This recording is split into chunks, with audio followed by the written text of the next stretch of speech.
वो मीटिंग भी अब समाप्त हो गई है और फडणवीस के घर ये बीजेपी की बैठक खत्म हुई है। इस बैठक में बीजेपी ने बोला है कि अभी हम वेट एंड वॉच कर रहे हैं। मौजूदा सियासी हालात पे चर्चा हुई है, लेकिन अभी कोई कदम नहीं उठाएगी बीजेपी, सिर्फ वेट एंड वॉच की नीति अपनाएगी। हालात के हिसाब से फैसला होगा, फिलहाल जल्दबाजी में कोई फैसला नहीं होगा।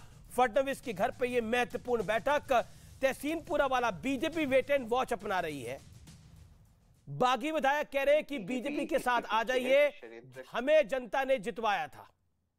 बीजेपी और सेना, बीजेपी इसके पीछे, इस षड्यंत्र के पीछे बीजेपी लगातार इन कुछ बागियों को प्रोत्साहित करने का काम कर रही है और पीएम के चंदा फंड और इलेक्ट्रोल बॉन्ड्स के पैसे, आपके टैक्स के पैसे, हमारे पैसे इस पर खर्च कर रही है। सैनिकों को पैसे देने के लिए, पेंशन देने के लिए पैसे नहीं, इन चीजों के लिए, स्पेशल मसाज के लिए इनके लिए पैसे है। मैं कुछ लीगल और कॉन्स्टिट्यूशनल बातें आपके सामने और आपके दर्शकों के सामने रखना चाहता हूं। मैं जब जुड़ा, मैं अजय आलोक जी की बात सुन रहा था, उन्होंने स्पीकर को निकालने की बात की और कहा कि डिप्टी स्पीकर पे ट्रस्ट नहीं है। आज सुप्रीम कोर्ट ने भी फैसला महाविकास आघाड़ी के पक्ष में दिया है।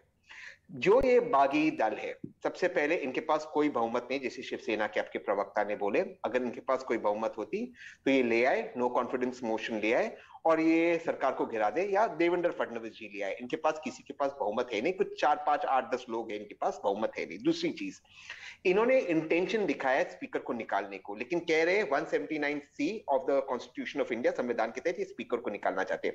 लेकिन प्रक्रिया ये कहती है कि अगर आपको स्पीकर को निकालना है, आपको 14 दिन का नोटिस देना पड़ता है कम से कम रेजोल्यूशन पास करने के लिए, मूव करने के लिए। और रेजोल्यूशन सिर्फ असेंबली में पास होता है या असेंबली में मूव हो सकता है, असेंबली सेशन में नहीं है। आपको असेंबली सेशन में बुलाना पड़ेगा। असेंबली सेशन में बुलाने के बाद आपको 7 दिन के अंदर 29 एमएलए कम से कम चाहिए, जो एक कहे कि हमें ये रेजोल्यूशन अडॉप्ट करना है जिससे हम स्पीकर को निकालें। ये कोई नंबर इनके पास नहीं, कोई संख्या इनके पास नहीं, कोई इन्होंने प्रोसेस को फॉलो नहीं किया। बस एक चिट्ठी लिख दी, हमको स्पीकर निकालना है। इस तरह लेकिन आज नहीं निकाला जाता है। देखिए सबसे बड़ा Tehseen let's get on fact, Tehseen let's get on fact. आज जो जिसकी डेडलाइन आज समाप्त हो रही थी, suspension of the MLA 16 MLA, उसको नहीं, वो इसके साथ जुड़ा हुआ मैटर है, उसको होल्ड पे डाल दिया गया है 11 जुलाई तक। तो पहला झटका वो, मेरे साथ वकील है, लर्नेड लॉयर है शशांक वाजपेयी। देखिए अभी तो ये केस चल रहा है, किसका पलड़ा भारी है किसका नहीं है वो अलग विषय है, लेकिन legally what happened in court today और वो किस तरफ जाता हुआ? देखिए आज लीगली, आज बड़ा कोर्ट में बड़े साफ शब्दों में जब आर्ग्यूमेंट हुआ तो मैं पूरा इसको बहुत डिटेल से पढ़ रहा था। डिटेल में पढ़ने के बाद कई सारी चीजें आ जाई हैं, जिसमें से एक पिटीशन है जिसमें आपने देखा होगा लगभग 15 लोग इसमें रिस्पोंडेंट है। उसमें भारत सरकार एक मिनिस्ट्री ऑफ होम अफेयर्स के रूप में एक पार्टी बनाई गई है। मेरी आवाज साफ मिल पा रही है? जी। पार्टी बनाई गई है। दूसरा मुकदमा है जिसमें एकनाथ शिंदे का मुकदमा है, उसमें इन्होंने लगभग इसमें 7 लोगों को इसमें रिस्पोंडेंट बनाया है। इन दोनों के बाद आज जब बहस चल रही थी, उस बहस के बीच में जस्टिस सूर्यकांत ने पूछा, बड़े साफ शब्दों में उनसे पूछा कि आप यहाँ पर क्यों आए हैं। इसमें उन्होंने मौखिक रूप से जो जवाब दिया है, उस जवाब में बिल्कुल साफ कहा है। मैं आपको वो जवाब स्पष्ट रूप से, क्योंकि मैं उस कोर्ट को डायरेक्टली देख रहा था, कि यहाँ पे आप स्पीकर को हटाने के लिए आए हैं, स्पीकर को बचाने के लिए आए हुए हैं। तो साफ जवाब था कि हम लोग यहाँ स्पीकर को बचाने के लिए आए। जब उनको नोटिस सबमिट किया गया है, उसके बाद कोर्ट ने अदर पार्टी से कहा कि 5 दिन के अंदर में आप जवाब दाखिल करें और 11 तारीख को इसमें हम दोबारा सुनवाई करेंगे। जबकि राजीव धवन जी ने कहा इस मैटर में कि हम इस मैटर में चाहते हैं कि एक समय के लिए इसमें हमें कोई इंजेक्शन कोई इसके दे दें। इसको कोर्ट ने पूर्ण रूप से डिक्लाइन कर दिया। इस हिसाब से आज की स्थिति जो कोर्ट के हिसाब से हम लोग देख रहे हैं, तो कानूनी रूप से कई राज्यों में इस तरह के मुकदमे हुए, और जिसमें शिवसेना की जो मुकदमा आया है, यह मुकदमा निश्चित रूप से बहुत उनकी तरफ से कमजोर दिख रहा है। और कानूनी पक्ष अगर आप देखते हैं तो जो एकनाथ शिंदे ने किया है वो बिल्कुल बहुत मजबूत रूप से पक्ष और न्याय उनके साथ दिख रहा है। जी, कानूनी पक्ष इस समय एकनाथ शिंदे का मजबूत दिख रहा है। इसको लेकर आप क्या कहना चाहते हैं आनंद दुबे? देखिए सुप्रीम कोर्ट वेटरन लॉयर हैं शशांक वाजपेयी, और आज जब पूछा भी गया, ऑनरेबल सुप्रीम कोर्ट ने ये पूछा कि जिस स्पीकर की आप बात कर रहे हैं वो खुद ही जज बन के अपने ऊपर फैसला कैसे सुना सकता है, तो क्या आपको लगता है कि कानूनी पक्ष आपका बेहद कमजोर है और पॉलिटिकल पक्ष भी कमजोर है, क्योंकि नंबर जिस तरह से एकनाथ शिंदे क्लेम कर रहे हैं उनकी तरफ है? अमीश भाई, ऐसा है कि न पॉलिटिकल पक्ष कमज़ोर है न कानूनी पक्ष कमज़ोर है। पॉलिटिकल बाजी हमने परसों ही जीत ली। हमने कार्यकारिणी में सर्वसम्मति से सभी अधिकार आदरणीय उद्धव ठाकरे जी को दे दिए और वो हमारे नेता हैं, पार्टी उनकी है, हम सब उनके नेतृत्व में हैं। और शिवसेना नाम की जो पार्टी है जो 1966 में बनी थी, उसका पूरा अधिकार उद्धव ठाकरे जी के पास है। पर बाला वही तो बात है, एकनाथ शिंदे कह रहे हैं कि बाला साहब के शिव सैनिक हम हैं, हम उनके विचारों पे चल रहे हैं, असली शिव सैनिक हम हैं। ये तो एनसीपी और कांग्रेस वाले हो गए अब। नहीं ठीक है, देखिए अब कोई क्या कह रहा है, नहीं कह रहा क्या, मौखिक बातों का कोई जनाधार, कोई मूल्यांकन उसका हम नहीं कर सकते। नंबर अगर उनके पास है, नंबर अगर अमीश जी उनके पास हैं, तो बेशक वो आए और जो मामला है कि फ्लोर टेस्ट पे जाना है उसके लिए हम तैयार हैं। ठीक है अजय आलोक, तो वो बात, अब उस बात में कोई दम नहीं रहा अमीश जी। 7वां दिन है, अब देखिए, अब समय बहुत निकल रहा है। 30 तारीख तक कमरा बढ़ गया, सुन रहा हूं कि 11 तारीख तक होटल में रहेंगे, तो अब विचलित तो जरूर हो रहे हैं वो लोग, वहां बैठकर परेशान हैं। ओके अजय आलोक, विचलित हो रहे हैं एकनाथ शिंदे। देखिए अमीश,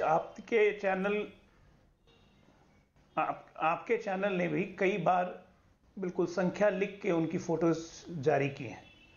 उसमें से कम 10 लोग मीडिया चैनल पे आके बयान दे चुके हैं, अलग अलग तरीके, अलग अलग चैनलों को, कोई मराठी चैनल, कोई हिंदी चैनल।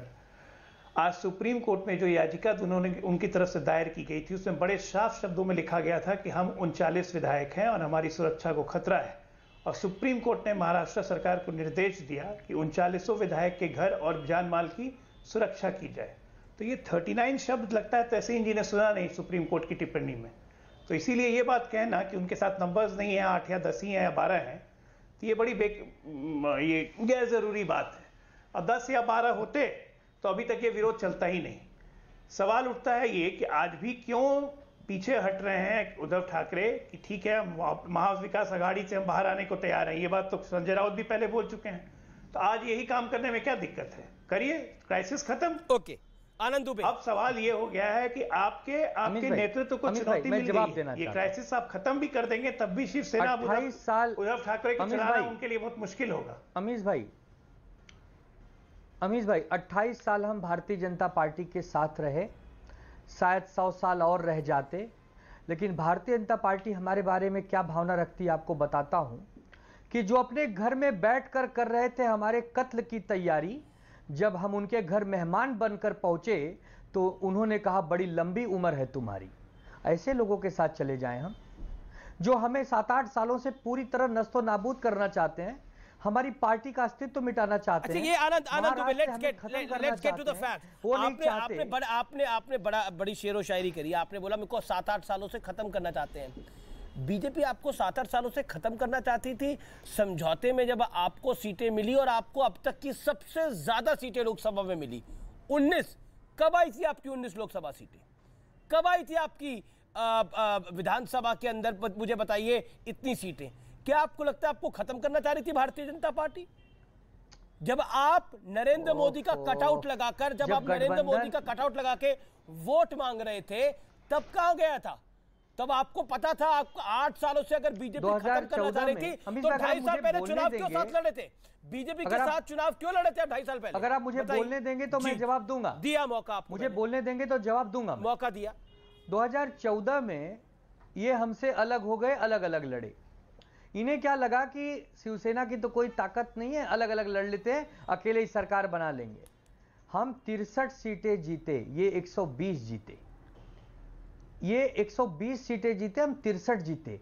तो हम कोई खत्म होने वाले लोग नहीं हैं। और जब इनको लगा कि नहीं, इनको खत्म करना तो यार बड़ा मुश्किल है, इनको कुछ दिन और साथ में रखना है, तो उन्होंने हमें साथ में भी रखा। लेकिन जब मौका आया तो सुबह 4 बजे हमारे पीठ पे छुरा भी भोंक दिया। अब आप बताइए, ऐसे लोगों के साथ चले जाएं?